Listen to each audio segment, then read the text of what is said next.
अब नाम अगर लूंगा तो फिर और बाकी मैं कुछ इंट्रोडक्शन भी कराऊंगा आपको। ये सब इंस्पेक्टर रिटायर ऋषि कट ये मेरे मामा जी है। ये एनसी में थे। मैं बोला नहीं एनसी में नहीं जाना है, आप क्यों जाओगे? तो उसके बाद ये इंस्पेक्टर रिटायर शफी साहब हैं। बाकी पीछे पंडित जी हैं, अंकल जी हैं, सारे मेरे चाचे और भाई हैं। और मैं इसी राजगढ़ से रहने वाला हूँ। और इंशाल्लाह मैं राजगढ़ में 2-3 साल 4 साल दुकान भी की है।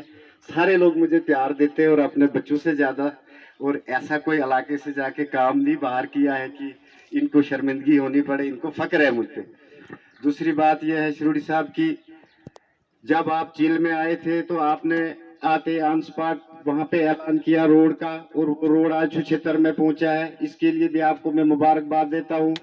शिरोडी साहब राजगढ़ रोड का जो आपने रिबन कटवाया था पावर हाउस में आके, तब तक हम धरने देते थे, हमने चंदा करके वहां पे धरना किया था।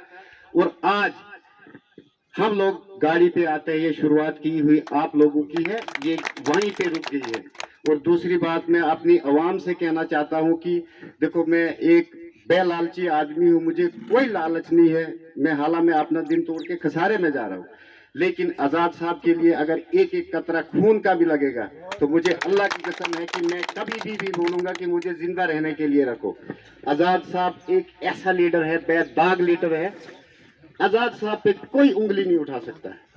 और हमारे जो यहाँ पुराने लीडर थे जिन्होंने ये एक ट्रेंड बनाया है कि ए टीम है, बी टीम है, सी टीम है, अगर आजाद साहब को बी टीम बनना होता तो वो आज देश का बहुत बड़ा क्या कहते हैं वो होता, बीजेपी की कैबिनेट में होता है। लेकिन उसने ठुकराया, वो कभी ऐसी गलती नहीं करेगा।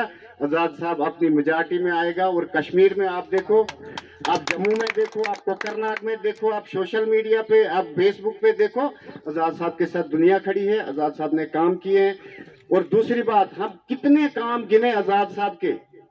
हम यहाँ से डोडा जाते थे, वहां हमें होटल पे रहने के लिए जगह नहीं मिलती थी। एक ही डिस्ट्रिक्ट बनाल और छात्रु मुगल मैदान सारा एरिया डोडा के साथ था।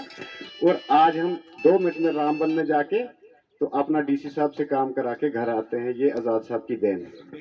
और शिरोडी साहब अभी तो चलो इस वक्त इंशाल्लाह मुझे उम्मीद है कि हमारी गवर्नमेंट आएगी और हमारा जो ये रोड सीधा ही निकल कर टच हुआ है, इसमें इतनी आबादी है, ऊपर दाएं बाएं अभी कोई लिंक नहीं है इसमें।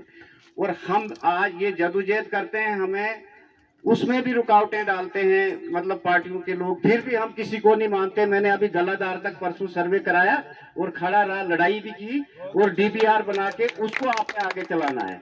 और मैं 1-2 दिन में वो आपको 2-3 डीपीआर पकड़ाऊंगा और उसको सैंक्शन हमने नवाड़ में लाके, ताकि गलाधार तक हम गाड़ी में नेक्स्ट बार जाए।